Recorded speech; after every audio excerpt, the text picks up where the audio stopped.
Have you ever tried to find your way to somewhere you've never been to before? Maybe finding each of your classrooms when you started at high school. Maybe finding your friend's house when you've been invited to visit for the first time.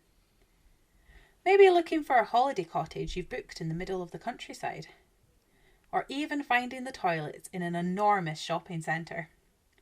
Sometimes it can feel like being in a maze. You don't know which way to turn, and you can end up feeling as if you're going around in circles and never getting any closer. But usually, we find what we're looking for because there are various things that help us to find the way. For example, if you're driving somewhere new, we might use a sat-nav. In a quarter of a mile, at the roundabout, continue straight to stay on A921.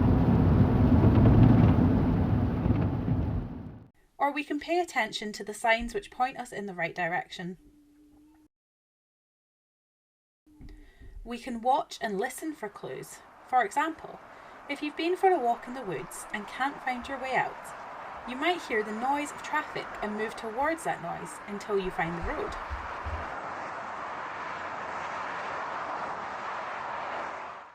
Or if you're going to a friend's brand new house and the sat-nav doesn't know the address, you can watch out for clues that your friend has told you, like turn right after the shop, or turn left after the road goes over the railway line.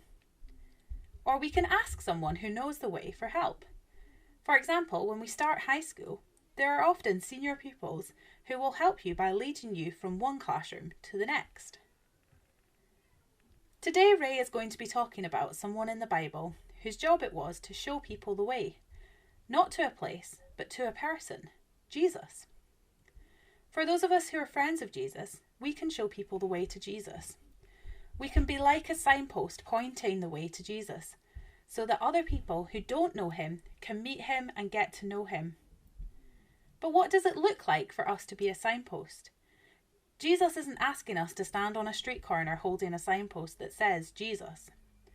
Instead, we can be like a sat-nav, using our words to tell people about Jesus. We can tell people how Jesus has helped us and looked after us. We can tell them about how Jesus loves them and wants to be their friend too. We can point people to Jesus by the way we live our lives. People who know us can see what kind of people we are. They will notice the things we do and the things we say. They will notice if our behaviour and our attitudes are like Jesus.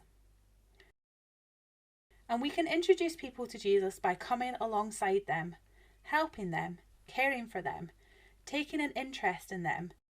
When we do this, Jesus is able to work through us, and people will encounter Jesus because we are pointing them to him. There's a verse in the Bible in the book of Romans which says, "Before people can ask the Lord for help, they must believe in him. And before they can believe in him, they must hear about him. And for them to hear about the Lord, someone must tell them." If we want our friends and family to encounter Jesus, then we need to play our part in pointing them towards him.